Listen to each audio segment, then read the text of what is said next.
Right, ఇక detail చూస్తే Visakha steel ప్లాంట్లో ఘోర ప్రమాదం జరిగింది. స్టీల్ ప్లాంట్లోని SM2 STC3 హీట్ FGలో స్టీల్ మెటల్ లిక్విడ్ ల్యాడిల్ పేలడంతో ఉక్కు ద్రవం వెలికైంది. దీంతో మంటలు చెలరేగాయి. ఈ ప్రమాదంలో 9 మంది మృతి చెందగా పలువురు గాయపడ్డారు. మరో ఇద్దరి పరిస్థితి విషమంగా ఉంది. 1500 డిగ్రీల వేడితో స్టీల్ మెటల్ లిక్విడ్ ల్యాడిల్ ద్వారా ఉక్కు ద్రవాన్ని లిఫ్ట్ చేస్తుండగా ఈ ప్రమాదం జరిగినట్లు తెలుస్తుంది. ప్రమాదం సంభవించడంతో భయాందోళనకు గురైన కార్మికులు, ఉద్యోగులు బయటకు పరుగులు తీశారు. అగ్నిమాపక సిబ్బంది ఘటనా స్థలికి చేరుకుని మంటలు ఆర్పేశారు. ఈ ప్రమాదంలో మృతువులు అప్పారావు, ప్రభాకర్రావు, కృష్ణ, రమణ, త్రినాథ్, అప్పలరాజు కుమారులుగా గుర్తించారు. వీరిలో 5గురు విశాఖ స్టీల్ ఉద్యోగులు కాగా 3 ఒప్పంద కార్మికులని అధికారులు తెలిపారు. ఇక ఈ ఘటనపై ప్రధాని మోదీ తీవ్ర విచారం వ్యక్తం చేశారు. మృతుల కుటుంబాలకు మోదీ ప్రగాఢ సానుభూతి తెలిపారు. PM నేషనల్ రిలీఫ్ ఫండ్ కింద మృతుల కుటుంబాలకు 2 లక్షలు, క్షతగాత్రులకు 50,000 చొప్పున పరిహారం అందించనున్నట్లు తెలిపారు. ఇక ఏపీ సీఎం చంద్రబాబు ఘటనపై దిగ్భ్రాంతి వ్యక్తం చేశారు. ప్రమాద ఘటనపై అధికారులతో మాట్లాడారు. క్షతగాత్రులకు మెరుగైన చికిత్స అందించాలన్నారు. అన్ని శాఖల సమన్వయంతో సహాయక చర్యలు చేపట్టాలని ఆదేశించారు. ప్రస్తుత పరిస్థితి, సహాయక చర్యలను స్టీల్ ప్లాంట్ అధికారులు చంద్రబాబుకు వివరించారు. కేంద్ర భారీ పరిశ్రమల ఉక్కు శాఖ మంత్రి HD కుమారస్వామి తీవ్ర విచారం వ్యక్తం చేశారు. సంబంధిత అధికారులతో మాట్లాడానని, అక్కడ పరిస్థితిని ఎప్పటికప్పుడు సమీక్షిస్తున్నట్లు పేర్కొన్నారు. ఈ ప్రమాదానికి దారితీసిన పరిస్థితులు అధికారులు పరిశీలిస్తున్నారని, బాధితులకు అన్ని రకాలుగా సహాయం అందిస్తున్నట్లు పేర్కొన్నారు.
విశాఖ స్టీల్ ప్లాంట్లో ఘోర ప్రమాదం జరిగింది. స్టీల్ ప్లాంట్లోని SMS2 STC3 హీట్ FGలో స్టీల్ మెటల్ లిక్విడ్ ల్యాడిల్ పెరగడంతో ఉక్కు ద్రవం లీక్ అయింది.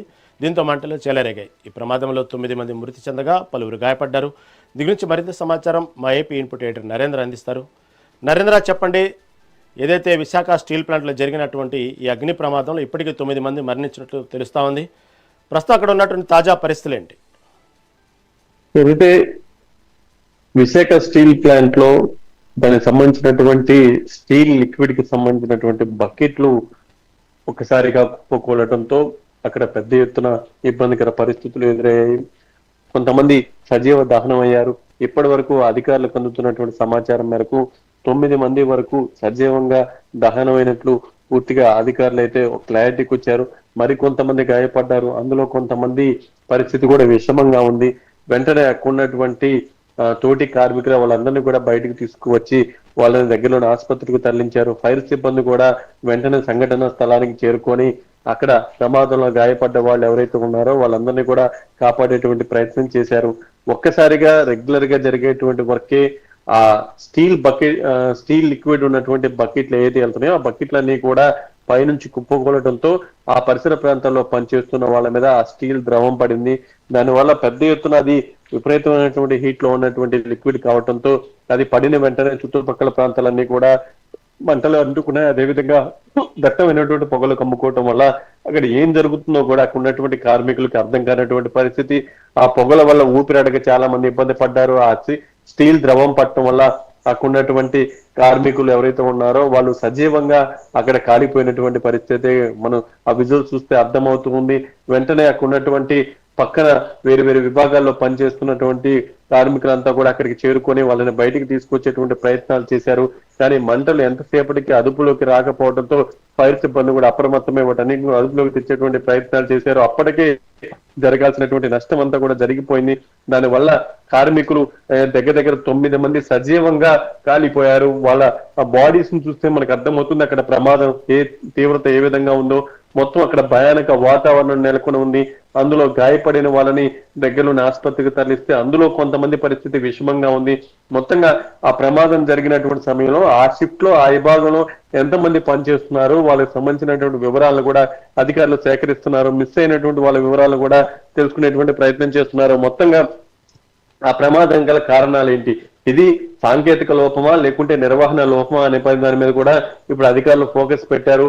ఒక పక్క ముఖ్యమంత్రి చంద్రబాబు నాయుడు కూడా స్పందించారు. వెంటనే దీనికి సంబంధించి అక్కడ ఉన్నటువంటి బాధితులు ఎవరైతే ఉన్నారో వాళ్ళకి మెరుగైనటువంటి సదుపాయాలు కల్పించాలి, వాళ్ళకి మెరుగైనటువంటి వైద్య చికిత్సను అందించాలి. ముఖ్యంగా వాళ్ళందరినీ కూడా పూర్తి స్థాయిలో వాళ్ళకి భరోసా కల్పించే విధంగా సహాయ చర్యలు జరగాలంటూ కూడా చంద్రబాబు నాయుడు ఆదేశాలు జారీ చేయటం, వెంటనే అక్కడికి చేరుకున్నటువంటి అధికార యంత్రాంగం అంతా కూడా ఆ దిశగా అడుగులు వేశారు. మొత్తంగా ఆ ప్రమాదం నుంచి బయటపడినటువంటి గాయపడినటువంటి బాధితులు ఎవరైతే ఉన్నారో, కార్మికులు ఎవరైతే ఉన్నారో వాళ్ళ దగ్గరలో ఆసుపత్రికి చేర్చి వాళ్ళని అన్ని విధాల ప్రభుత్వం అండగా ఉంటుందంటూ కూడా అధికారులు భరోసా కల్పించారు.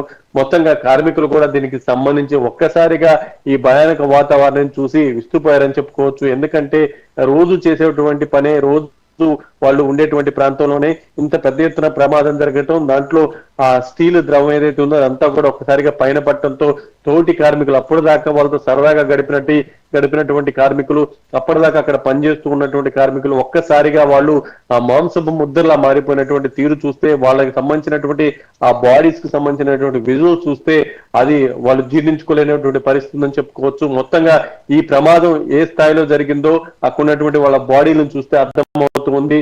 వాళ్ళంతా కూడా మాంసం ముద్దల్లా మారిపోయారు. నిజంగా చాలా దారుణమైనటువంటి ప్రమాదం. ఆ ప్రమాదానికి గల కారణాలపై కూడా ఇప్పటికే రాష్ట్ర ప్రభుత్వం ఫోకస్ పెట్టింది. చంద్రబాబు నాయుడు కూడా తన పూర్తిగా రేపు ఉన్నటువంటి షెడ్యూల్ అంతా కూడా క్యాన్సిల్ చేసుకుని విశాఖకి వెళ్ళేటువంటి అవకాశం కనిపిస్తుంది.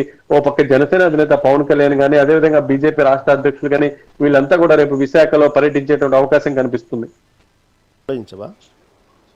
Right Narendra, right, thank you for update.